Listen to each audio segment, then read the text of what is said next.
नमस्कार दोस्तों, स्वागत करते हैं आप सभी का जे एज ग्रो में। तो दोस्तों आज जो है कि झारखंड फील्ड वर्कर परीक्षा 2025 के लिए एक ही हिंदी का क्वेश्चन पेपर लेके आए हुए हैं जो बिल्कुल आपके एग्जाम सिलेबस पर लिया गया है और इसमें वही प्रश्न को मेंशन किया गया है जो डायरेक्ट आपके पेपर में हिट करे।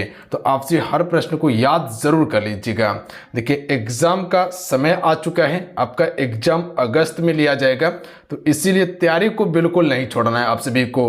अब मिशन मोड में आपसे तैयारी में जुड़ जाइए और आप सभी के लिए हम एप्लीकेशन पे लगातार क्लासेस दे रहे हैं जहां पर बेहतरीन कंटेंट आपको दिया गया है और मिनिमम फी में हम आपको तैयारी करवा रहे हैं ताकि सभी बच्चे बेहतर तरीके से अपना प्रिपरेशन कर सके और जो एक सीट है वो उसे अचीव कर सके। तो अभी तक जो भी बच्चे ज्वाइन नहीं कर पाए किसी भी तरीके से, तो जाइए ज्वाइन कीजिए, अभी ऑफर भी चल रहा है। एप्लीकेशन का लिंक डिस्क्रिप्शन में दिया हुआ है, अन्यथा प्ले स्टोर से जाके डाउनलोड कर लीजिएगा जे एज गुरु सर्च करके और उसके बाद रजिस्ट्रेशन करके ज्वाइन कर लीजिएगा। जाइए ज्वाइन कीजिए और तैयारी करना शुरू कर दीजिएगा।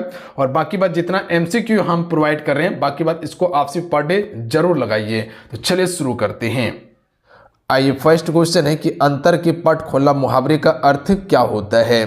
अगर किसी भी क्वेश्चन का आंसर पता हो तो आंसर आप नीचे कमेंट बॉक्स में बताते चलिएगा।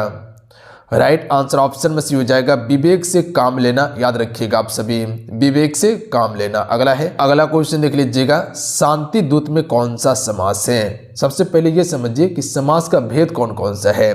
पहला अव्ययी भाव समास, दूसरा तत्पुरुष समास, याद रखिएगा। उसके बाद द्विगु, उसके बाद द्वंद्व, उसके बाद बहुब्रीहि, उसके बाद क्रमधारय।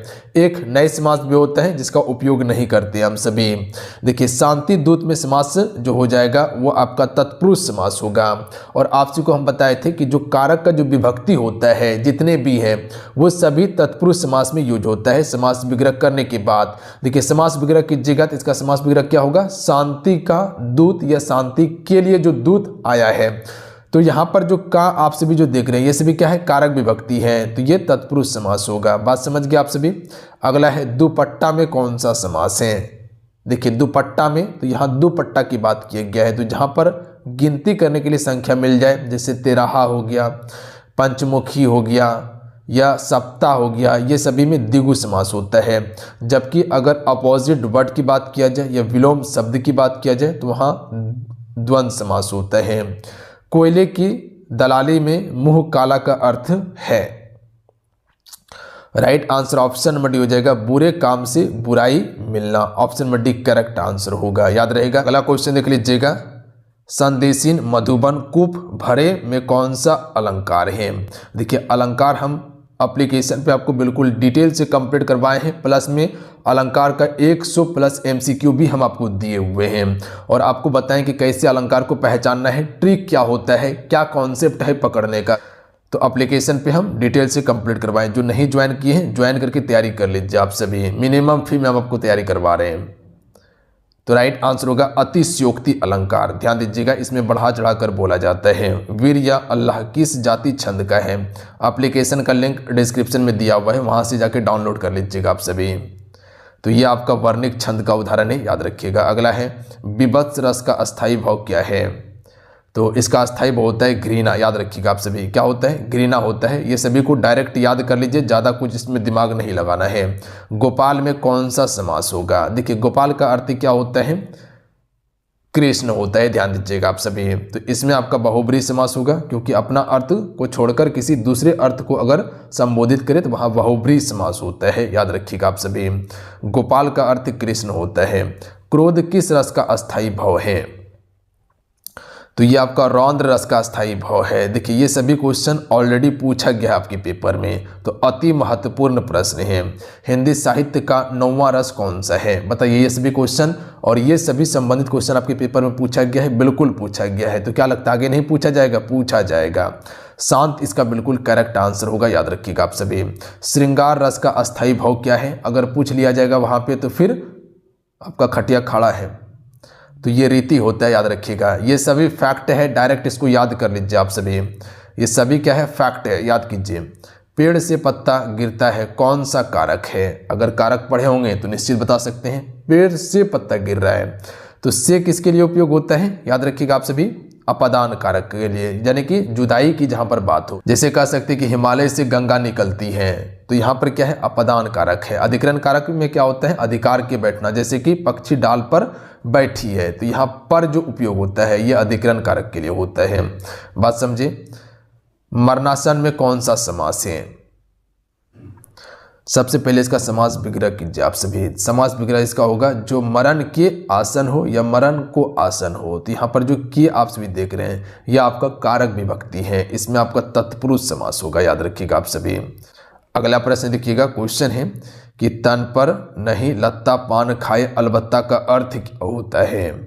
तो इसका अर्थ होता है झूठा दिखावा करना। क्या होता है? झूठा दिखावा करना। आम चाल भाषा में हम सिर्फ बोलते रहते हैं कि करने का तो कुछ है नहीं पर बोलता बहुत ज़्यादा है, तो वो होता है झूठा दिखावा करना। कोयले की दलाली में मुंह काला का अर्थ क्या है?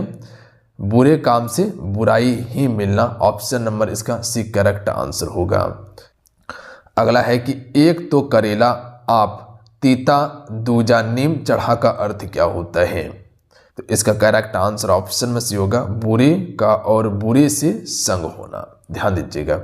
अगला क्वेश्चन है कि जो सो में कौन सा सर्वनाम है? तो देखिए जो और सो की अगर बात किया जाए तो ये सभी संबंधवाचक सर्वनाम की बात करता है। जो सो हो गया, याद रखिएगा आपसे, यहाँ पर संबंध की बात किया गया है।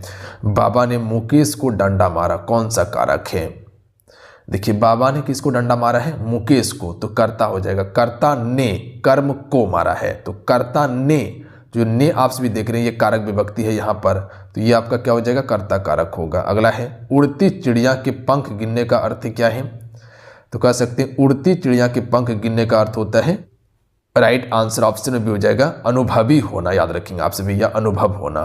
पंचानन में कौन सा समास है? पंचानन समास विग्रह कीजिए सबसे पहले आप सभी को पता होगा। पंचानन का अर्थ होता है शंकर, बहुब्रीहि समास होगा इसमें। अगला है कि किस शब्द में वृद्धि संधि है? देखिए वृद्धि संधि जो है ये आपका सदैव में वृद्धि संधि है, ध्यान दीजिएगा आप सभी। अच्छा यहाँ लगता होगा आप सभी को कि रमेश में भी वृद्धि संधि होगा, नहीं, इसमें आपका वृद्धि संधि नहीं है। देखिए सदैव का सबसे पहले आपसे संधि विच्छेद कीजिए, ठीक है, उसके बाद फिर आपको पता चलेगा। देखिए सदैव का संधि विच्छेद होता है सदा धन ऐब होता है, याद रखिएगा। तो जो आप सभी ये जो ऐ देख रहे हैं ये वाला ये आपका आ प्लस ए से मिलकर बना है। किससे? आ प्लस ए से मिलकर बना है। तो जहां भी आ प्लस ए से मिलकर बने वहां आपका वृद्धि संधि होता है, याद रखिएगा आप सभी। बात समझे आप सभी? बिल्कुल। अगर वहीं पर ये आप सभी रमेश जो देख रहे हैं इसका अगर आप सभी संधि विच्छेद कीजिएगा तो ये होता है रमा धन इस से मिलकर बना है, याद रखिएगा आप सभी। तो रमा धन इस जो देख रहे हैं इसमें जो ये आप सभी देख रहे हैं इसमें आपका गुण संधि होगा, ये आपका आ प्लस ई से मिलकर बना है, तो यहाँ पर आपका क्या हो जाएगा? गुण संधि होगा, ना कि वृद्धि संधि होगा। चीजें क्लियर हैं? अगला क्वेश्चन देख लीजिएगा कि निम्नलिखित में से कौन सा शब्द शक्ति का भेद या प्रकार नहीं है? तो देखिए शब्द शक्ति का भेद बताए थे व्यंजना, अविदा, लक्षणा, ये सभी है, जबकि रस नहीं है। तो ये सभी कई बार क्वेश्चन पूछा गया है, देखे होंगे प्रीवियस ईयर में आप सभी। अगला है नाश कर देना मुहावरे का अर्थ क्या होता है? चलिए आंसर कीजिएगा आप सभी। तो नाश कर देना मुहावरे का अर्थ क्या हो जाता है? पानी फेर देना। ऑप्शन में एक करेक्ट आंसर हो जाएगा। आइए अगला क्वेश्चन देख लीजिएगा आप सभी। क्वेश्चन है कि आधा तीतर आधा वेटर का अर्थ क्या होता है? राइट आंसर ऑप्शन में डी हो जाएगा, बेमेल तथा बेढंगा होना। ऑप्शन में डी करेक्ट आंसर होगा, आधा तीतर आधा वेटर, यानी कि एक मेल जैसा ना होना। कोई ईर घाट तो कोई वीर घाट का अर्थ क्या होता है? तो राइट आंसर होगा ताल मेल ना होना। देखिए अभी तक जो भी सेशन कर रहे हैं आप इस सेशन को जरूर लाइक करते चलिएगा। सभी से एक बार रिक्वेस्ट करेंगे, सभी एक बार दबा के लाइक कर लीजिएगा। तो और जो चैनल पर पहली बार आए चैनल को जरूर सब्सक्राइब करके घंटे को प्रेस कर लीजिएगा। देखिए आप इस चैनल को जब सब्सक्राइब करते हैं तो आप नोटिफिकेशन को ऑन नहीं करते, इसीलिए नोटिफिकेशन आपको नहीं जाता है। तो बगल में एक घंटी जब आएगा तो उसका ऑल नोटिफिकेशन को ऑन कर लीजिएगा। इस प्रकार से जब घंटे आएगा तो इस पर 2 एरो होता है, उसको दबा लीजिएगा आप सभी एक बार चेक कर लीजिए, देखिए दबा हुआ है कि नहीं आपका। तो बी करेक्ट आंसर हो जाएगा, असंगत बातें करना। ध्यान दीजिएगा आप सभी। अगला है अंगूठी का नग होना का अर्थ क्या होता है? तो अनुरूप का जोड़ा होना। क्या हो जाएगा? अनुरूप का जोड़ा होना। Option number C correct answer है। अगला है कि ढोपर संख का अर्थ है। देखिए ढोपर संख का अर्थ होता है बेवकूफ, इसको हम सिर्फ बेवकूफ के नाम से जानते हैं। ढोपर शब्द का अर्थ क्या होता है, बेवकूफ। रामायण का संधि रूप क्या होगा, यानी कि संधि विच्छेद क्या होगा, तो देखिए राम प्लस अयन से मिलकर बना है रामायण। ध्यान दीजिएगा, ऑप्शन में एक करेक्ट आंसर होगा इसका, रामायण का। अगला है निर्मा का संधि रूप क्या है। देखिए इसका right answer option number D हो जाएगा, निधन मोह होगा, और जिसमें विसर्ग का प्रयोग किया जाएगा, याद रखिएगा। अगला है खड़ी बोली किस हिंदी बोली की है। देखिए खड़ी बोली की अगर बात किया जाए तो ये आपका पश्चिमी हिंदी बोली की है, खड़ी बोली पश्चिमी हिंदी बोली की। अगला है कि रमेश ने कहा कि मैं नेहा के गाल पर तमाचा मारूंगा, इस वाक्य में कर्ता कौन है। तो ये बात किसने कह रहा है, रमेश ने कह रहा है कि रमेश ने कहा कि मैं जो है वो नेहा की गाल में तमाचा मारूंगा। तो मारने का काम कौन कर रहा है, रमेश कर रहा है, तो रमेश ही करता होगा, option number D correct answer होगा। अगला क्वेश्चन देख लीजिएगा, उसने पढ़ा था, इस वाक्य में काल है, उसने पढ़ा था यानी कि कार्य हो चुका है, तो ये भूतकाल होगा, याद रखिएगा। या कह सकते हैं कि वो पढ़ेगा, ये भविष्यकाल होगा। उसने पढ़ा था, ये क्या हो गया, भूतकाल हो गया। अगला क्वेश्चन देख लीजिएगा कि राम धीरे धीरे पढ़ता है, इस वाक्य में धीरे धीरे क्या है। देखिए अगर काल की बात किया जाए तो आपको पता है कि मुख्य रूप से तीन ही है, भूतकाल, भविष्यकाल और आपका क्या हो जाएगा, वर्तमान काल हो जाएगा। भविष्य काल का भी अलग अलग भेद है, वर्तमान काल का भी अलग अलग भेद है, और भूतकाल का भी अलग अलग भेद है, जो कि हम आपको एप्लीकेशन पर पढ़ाएंगे। राम धीरे धीरे पढ़ता है, इस वाक्य में धीरे धीरे शब्द जो है ये क्या है, तो ये आपका क्रिया विशेषण है। ध्यान दीजिएगा, जब आप सभी थ्योरी क्लास कीजिएगा तो वह सारा कॉन्सेप्ट आपका क्लियर हो जाएगा, और बिल्कुल आराम से ऑब्जेक्टिव को बनाइएगा, कहीं कोई दिक्कत नहीं होगा आप सभी को। क्रिया विशेषण इसका बिल्कुल करेक्ट आंसर होगा। ये धीरे धीरे जो देख रहे हैं ये आप सभी रीति देख रहे हैं कि राम किस प्रकार से काम कर रहा है, धीरे धीरे काम करता है, या धीरे धीरे बढ़ता है, या धीरे धीरे चढ़ता है, ये रीति बता रहा है। अगला क्वेश्चन देख लीजिएगा, संयुक्त को छोड़कर हिंदी में मूल्य वर्णों की संख्या कितना है। सबसे पहले ये समझिए आप सभी कि मूलतः हिंदी में वर्णों की संख्या होता कितना है।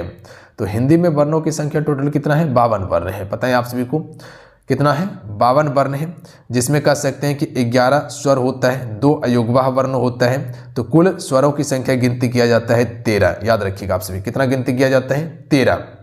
बात समझ गए आप सभी। और उसके बाद 35 व्यंजन होता है और 4 संयुक्त व्यंजन होता है, सभी मिलाकर हो जाता है कितना, 52 हो जाता है। अब यहाँ से एक याद रखिएगा कि उच्चारण के आधार पर वर्णों की संख्या जो होता है वो आपका 45 होता है। याद रखिएगा आप सभी, उच्चारण के आधार पर, जिसमें कह सकते हैं कि 10 जो होता है वो स्वर और 35 व्यंजन होता है। कितना, 35 व्यंजन होता है। तो यहाँ पर संयुक्त को छोड़कर बात किया गया है। देखिए कुल 52 वर्ण है, 52 में आप सभी 4 संयुक्त वर्ण आप सभी देखते हैं, ठीक है। 4 संयुक्त वर्ण है, तो 4 संयुक्त वर्ण को अगर माइनस कर दीजिएगा तो कितना बच जाएगा, यहाँ पर 48 बच जाएगा, ठीक है। इसमें जो है कि आपका 44 करेक्ट आंसर होगा, जिसमें कि आपको 2 जो है कि उच्छिप्त वर्ण और 2 आपको अयोगवा वर्ण को माइनस कर देना है। तो कुल आपका यहाँ पर 44 इसका बिल्कुल करेक्ट आंसर होगा।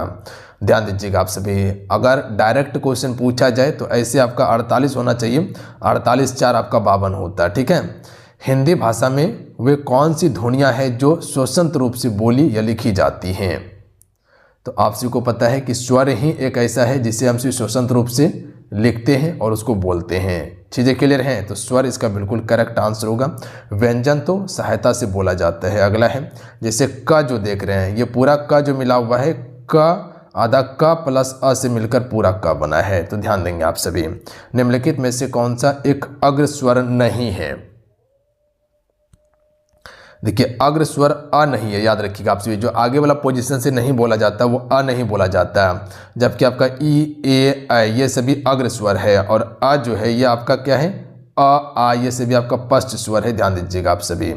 अगला है हिंदी में स्वर कितने प्रकार के हैं। देखिए यहाँ पर आप सभी सही कर लीजिएगा, हिंदी में स्वर जो है, स्वरों की संख्या मूल रूप से 11 है, और 2 आपका अयोगवा हो जाएगा जो अंस्वर और अभिसर्ग होता है, तो कुल मिलाकर 13 होता है। तो यहाँ 11 कीजिएगा आप सभी। अगला क्वेश्चन देख लीजिएगा, उज्ज्वल का संधि रूप क्या होगा। देखिए उज्ज्वल का संधि रूप जो हो जाएगा ऑप्शन में ए, उत प्लस ज्वल होता है। याद रखिएगा ऑप्शन में ए राइट आंसर होगा। अगला क्वेश्चन है पर्यावरण में संधि है। तो देखिए पर्यावरण में संधि जो है यन संधि है। कौन सी संधि है पर्यावरण में, यन संधि का उदाहरण है पर्यावरण। अगला है सन्मार्ग का संधि रूप होगा। देखिए सन्मार्ग का संधि विच्छेद जो होगा आपका सत प्लस मार्ग होगा, ऑप्शन में बी करेक्ट आंसर होगा। अगला है निम्नलिखित में से कौन से विशेषण का भेद नहीं है। देखिए पुरुषवाचक जो आप सभी देख रहे हैं ये विशेषण नहीं है, यह सर्वनाम है, याद रखिएगा। पुरुषवाचक सर्वनाम, निश्चितवाचक सर्वनाम, ये सभी सर्वनाम का भेद है। अच्छा सर्वनाम का कुल कितना भेद है, 6 भेद है। विशेषण का 4 भेद होता है, याद रखिएगा। देखिए सर्वनामिक ये आपका विशेषण है, परिणामवाचक विशेषण है, गुणवाचक विशेषण है, तो ये सभी विशेषण है। बाकी बात पुरुष जो है पुरुषवाचक ये सर्वनाम का भेद है। तो चीज़ें क्लियर हैं। आइए अगला है उसका कोटा पुराना था। अगला है कि उसका कोट पुराना था, वाक्य में पुराना जो है ये क्या है। तो ये आपसे जो पुराना देख रहे हैं यहाँ पर क्या बताया जा रहा है, गुण बताया जा रहा है कि ये कोट जो है ये बहुत पुराना है। तो गुण कहाँ पर आपको देखने के लिए मिलता है, विशेषण में, जहाँ विशेषता कोई भी चीज़ की बताई जाता हो, याद रखिएगा। तो यहाँ पर कोट की विशेषता बताया गया है कि कोट क्या है, पुराना है, याद रखिएगा आप सभी, या कोट नया है। तो यहाँ पर गुण की बात किया जा रहा है। मैं ये काम अपने आप ही कर लूँगा, इस वाक्य में आप जो है, आप ये क्या है। देखिए जब भी आप हो गया या हम हो गया बात किया जाए तो यहाँ पर क्या हो जाता है, निजी चीज़ का बात हो रहा है यहाँ पर, तो निजवाचक सर्वनाम होगा, याद रखिएगा। देखिए निश्चितवाचक में निश्चित चीज़ों का बोध होता है, निश्चितवाचक में, अनिश्चितवाचक में अनिश्चित चीज़ का बोध होता है। जैसे निश्चित की बात किया जाए कि यह एक पेन है, तो ये निश्चित है कि ये एक पेन ही है, तो ये निश्चित है कि ये एक पेन ही है। अनिश्चित वाचक में क्या होता है, कह सकते हैं कि वो कुछ चीज़ें हैं, तो कुछ चीज़ें मतलब क्या है, पता नहीं है। यहाँ पर अनिश्चित बात हुआ है कि क्या है वो पता नहीं है। अगला है कि गुरु किसका विलोम है। तो देखिए गुरु जो विलोम हो जाता है ये आपका, देखिए गुरु जो है ये आपका शिष्य का विलोम होता है। शिष्य नहीं दिया हुआ है तो छात्र ही करेक्ट आंसर होगा, क्योंकि यहाँ पर शिष्य इसका बिल्कुल करेक्ट आंसर हो जाता है। अध्यापक का छात्र होता है पर गुरु का शिष्य होगा। सरल का विलोम क्या होगा, सरल का विलोम क्या होगा। तो देखिए सरल का जो विलोम हो जाएगा सुधा, इसका बिल्कुल करेक्ट आंसर होगा, याद रखिएगा आप सभी। सरल का सुधा। गत का विलोम क्या होगा, तो गत का हो जाता है आपका आगत, याद रखिएगा, गत का आगत होगा। अगला है कि राम नाम जपना पराया माल अपना, इसका अर्थ क्या है, तो ये आपका एक लोकोक्ति है। तो धोखे से धन जमा करना, ऑप्शन नंबर क्या हो जाएगा, बी करेक्ट आंसर होगा, धोखे से धन जमा करना। अगला है समुद्र मंथन करना, मुहावरे का अर्थ क्या होता है, तो कठोर परिश्रम करना, याद रखिएगा, क्या होता है, कठोर परिश्रम करना। हिंदी वर्णमाला में अनुस्वर और अविसर्ग ये क्या है, तो अभी कई बार बताएं कि अनुस्वर और अविसर्ग जो है इसे हम सभी अयुग्मः वर्ण कहते हैं, याद रखिएगा आप सभी। हालांकि वर्णों में इसका गिनती किया जाता है स्वर वर्ण में, बट स्वर वर्ण की मूल रूप से 11 है, प्लस में 2 अयुग्मः जोड़ते हैं तो 13 होता है। अगला है हिंदी व्याकरण के अंतिम 5वां अक्षरों का उच्चारण स्थान क्या है। जो अंतिम 5वां अक्षर आप सभी देखते हैं, जैसे कि क का अंतिम 5वां अक्षर, क ख ग घ अंग च छ ज झ या, ये सभी जो 5वां वाला वर्ण जो देखते हैं आप सभी, इसका उच्चारण स्थान क्या है, कि इसका उच्चारण स्थान जो होता है अनुनासिक होता है, याद रखिएगा आप सभी, क्या होता है, अनुनासिक। अगला है निम्न में से कौन एक स्पर्श व्यंजन है। देखिए स्पर्श व्यंजन की अगर बात किया जाए तो ये आपका छ, ये आपका एक स्पर्श व्यंजन है, छ। अगला है तालब सा मूर्धन्य सा दंस ह व्यंजन है, तो ये सभी आपका ऊष्म व्यंजन का उदाहरण है, याद रखिएगा आप सभी। कौन सा व्यंजन है, ऊष्म व्यंजन। जबकि आपका य र ल व ये सभी क्या है, आपका अंतस्थ व्यंजन का उदाहरण होता है, ध्यान दीजिएगा, अंतस्थ व्यंजन का उदाहरण होता है वो सभी। आइए अगला क्वेश्चन देखिए, और आज का ये लास्ट सवाल है कि निम्नलिखित में से कौन सा विराम चिन्ह नहीं है। देखिए निर्देशक चिन्ह जो इस प्रकार से होता है विराम चिन्ह है, अल्प विराम और पूर्ण विराम जो इस प्रकार से देखते हैं ये ऐसे भी आपका विराम चिन्ह है, जबकि अपतरण ये विराम चिन्ह नहीं है, याद रखिएगा आप सभी। तो ऑप्शन में भी करेक्ट आंसर होगा। तो चलिए आज कितना है, आज के इस क्लासेस में कुल हम सभी 54 प्रश्न कंप्लीट किए हैं, जो आपके पेपर के लिए अति महत्वपूर्ण प्रश्न था सारा। और सभी से एक बार फिर रिक्वेस्ट करेंगे कि जितने प्रश्न आपको बताएं इसे याद आप सभी ज़रूर कर लीजिएगा। अति महत्वपूर्ण प्रश्न है, प्रश्न बनाए होंगे तो आपको पता होगा कि किस प्रकार से प्रश्न को सेट किया गया है। बिल्कुल उसी लेवल का सेट किया गया है जो आपके पेपर में पूछा जाता है, और जो आपके पेपर में आ सकता है वही प्रश्न एक्सपेक्टेड हम कंप्लीट करवाए हैं।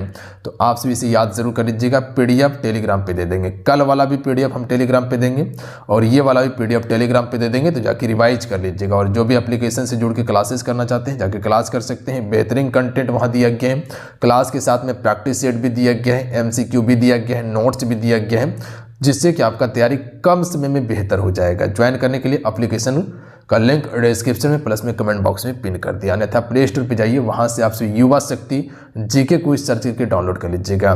देखिए लिंक में कैसे आपको मिलेगा, जो आप टाइटल देख रहे हैं वो टाइटल पे क्लिक कीजिएगा तो एक बॉक्स ओपन होगा और उस बॉक्स को स्क्रॉल कीजिएगा तो नीचे आपको लिंक मिल जाएगा उसका। मिलते हैं। जय हिंद, वंदे मातरम।